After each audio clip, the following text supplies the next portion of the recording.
Olá, aqui é Walter do canal Jornada pela Liberdade.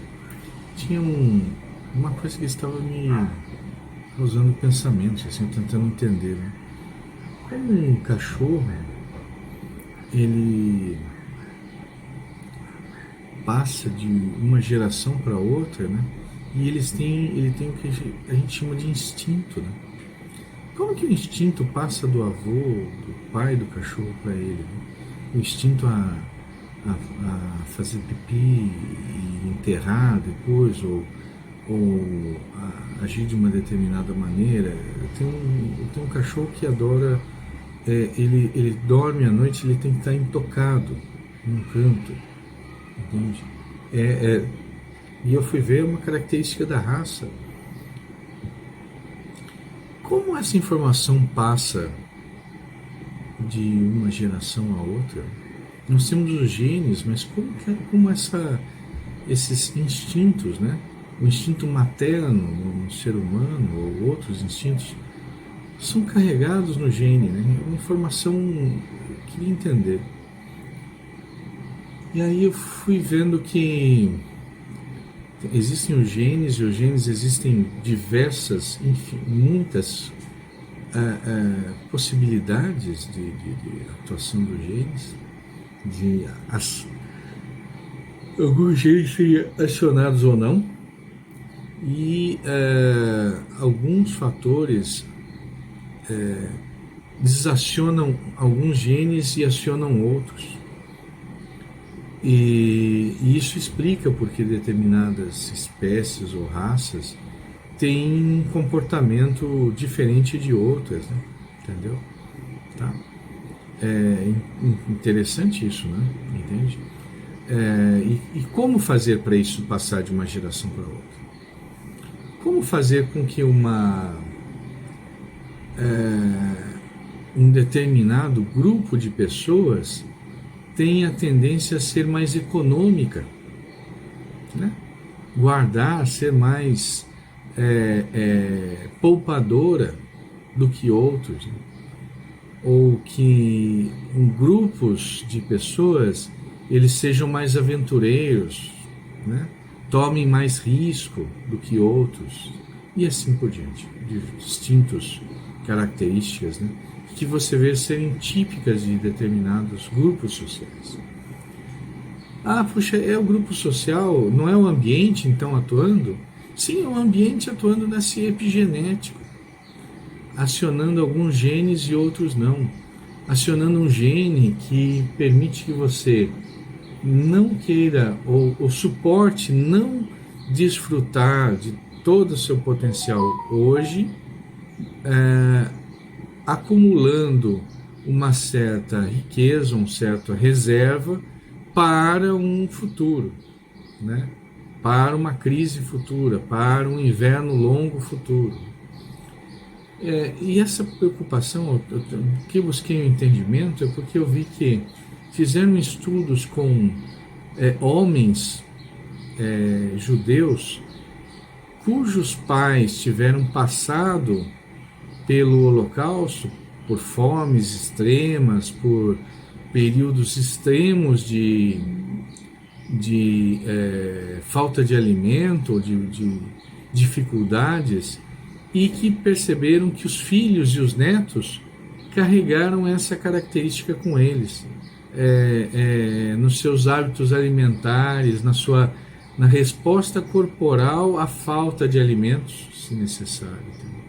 Então isso se percebeu que a fome, a grande fome, e não se viu, por exemplo, nas mulheres que passaram pelos mesmos campos de concentração e entenderam então que existe parte da genética que é acionada ou não, e esse gene já previamente configurado passa por filho para o neto, que pode desconfigurar isso por características sociais ou do ambiente ou não, né?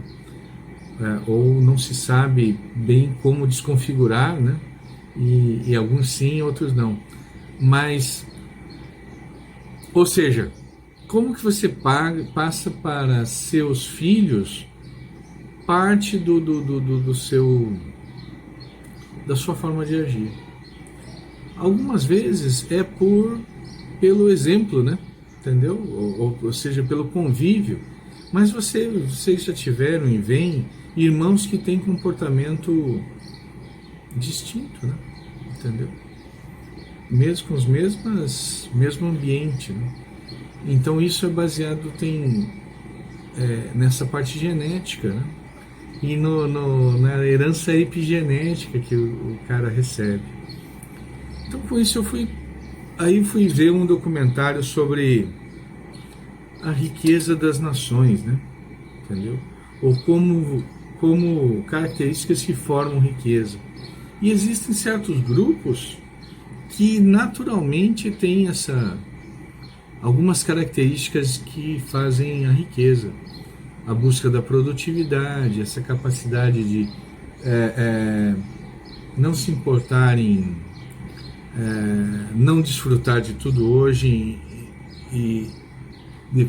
porque daqui a 20 anos eu vou desfrutar, ou seja, trocar algo presente por algo melhor ou maior no futuro, ter essa característica psicológica para isso, são grupos que têm, assim como hábitos alimentares ou outras características de outras formas, seja no convívio ou como falei para você, propensão ao risco, né? Entende? Se vê que são características de comunidades e são os fatores ambientais atuando na epigenética, ou seja, ligando e desligando alguns genes, e aí esse gene configurado dessa forma passa para os seus herdeiros e pode alterar, pode voltar atrás, né? Desconectar um gene e conectar outro, mas você configura no grupo e passa para o seu filho o gene já configurado como o seu, né? Parecido com o seu, né? Entende? Então, as mulheres que não tinham esse instinto materno, os filhos morriam mais. Então, as mulheres que tinham instinto materno tinham mais oportunidade de passar o seu gene configurado dessa forma para netos, bisnetos e assim por diante, né? E isso conformou o ser humano, foi dando caminho para certos grupos da espécie humana, ou certas raças, ou certos grupos geográficos, né? Tá? Muito bem. Então isso explica, por exemplo, que determinados grupos não têm uma propensão para a riqueza. Determinados grupos de humanos. É interessante isso, né? E não tem a ver com a genética em si, que a genética dos seres humanos é igual, e sim com a epigenética, com a configuração que o meio fez e que aí passou de um filho para o outro, né? Entendeu? Passou um filho para o outro, um pai para um filho, assim por diante. E se formou populações com mais ou menos a epigenética similar, né? Entende? É interessante isso. E não quer dizer que todos funcionam de um determinado local, tem a mesma epigenética, ou que ela não possa ser alterada. Ela é alterável, né? Você mudar as configurações. É que demora, né? Entende? Você vê, por exemplo, a demora da Alemanha, dos estados que foram comunistas na Alemanha Oriental, em ter o mesmo comportamento, a mesma busca da produtividade que os alemães que foram sempre capitalistas. E isso acontece, hoje mesmo eu vi um mapa da Polônia, ele teve uma fronteira no primeira formação do país polonês, que era diferentes fronteiras, né? Entendeu? O que é hoje. E uma antiga fronteira de 200 anos atrás ainda marca uma divisão entre quem na Polônia tem banheiro dentro de casa e quem tem banheiro fora de casa. E aí e vários outros itens essa fronteira aparece. O país de agora já virou outro, né? Tem outras fronteiras, mas uma antiga fronteira que durou muito tempo, que dividia em dois países diferentes, uns mais para um jeito e outros mais para o outro, ainda se mostra ativa até hoje, tá? Impactando na sociedade, na política, em diversos itens. Por quê? Porque possivelmente a genética é a mesma, mas a configuração depois de 60, 70, 80, 90 anos, você alterou já a epigenética desse grupo, né? E agora, para reverter de novo, precisa novamente um certo tempo, uma quantidade de tempos grande. E isso vai alterando lentamente. Mas você vê ainda a fronteira marcando as pessoas, tá? Por quê? Porque há 80 anos atrás era diferente e as epigenéticas foram moldadas diferentes, né? Agora esses dois moldes estão no mesmo país. Opa, esse aqui tem que mudar. Mas ele tem que mudar, ele vai mudando, porque tem que mudar essa pessoa. Depois ela levar o seu filho à epigenética nova, né? E propagando isso, né, cara? Então não é um caminho longo, né? Tá? E se a epigenética coincide com localidades que são mais isoladas e que as fronteiras não mudam muito, isso leva muito mais tempo. Se ainda nessa localidade tem uma raça de humanos definida, isso fica mais impregnado, né? Ou se são regiões de ilhas ou pouca migração, como o caso, né, da Dinamarca ou Japão, né? Essa epigenética não muda muito, né? Ou você tem uma epigenética que é progressista, né? que gosta de aumentar a produtividade, né? Aí você está no melhor dos mundos, né? Agora, se você é uma ilha e tem uma epigenética que não é muito favorável, vamos supor, ao desenvolvimento, ao enriquecimento favorável, pode ser favorável a inúmeras coisas, né? Saúde, longevidade, enriquecimento é uma delas, né? Essa propensão ao desenvolvimento econômico, tá? É difícil, né? Por exemplo, Madagascar é uma ilha e puxa, tem os índices de pobreza dos maiores da África, entende? Então, tem exemplos positivos e negativos, né? Diversas coisas. Um exemplo que vai acontecer, vamos supor, em um momento em que Cuba deixar o comunismo. Bom, sendo uma ilha ainda, a epigenética vai levar muito, muito tempo para ser alterado, né? Entende? Porque está configurado o gene para aquele tipo de situação e foi passando já algumas gerações, né?